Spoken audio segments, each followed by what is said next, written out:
આજે હું સુભાષચંદ્ર બોઝ વિશે જે કંઈ કહું તે શાંતિથી સાંભળવા મારી નમ્ર વિનંતી.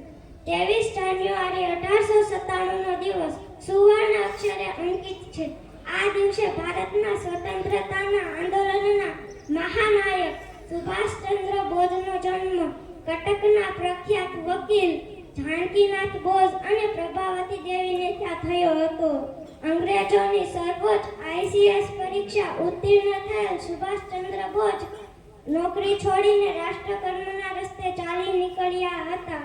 તુમ મુझे खून दो मैं तुम्हें आजादी दूंगा નારા સાથે આઝાદ હિન્દ ફૌજનું નેતૃત્વ સાંભળી સુભાષચંદ્ર બોઝે ભારતની આઝાદી માટેનું અકલ્પનીય ચળવળ ચલાવી હતી અને ભારતના આ વીર નેતાજી ગુલામણા નામથી પ્રખ્યાત થયા.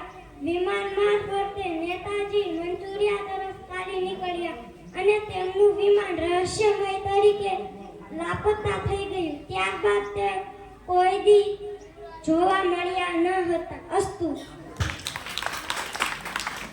ખૂબ સરસ.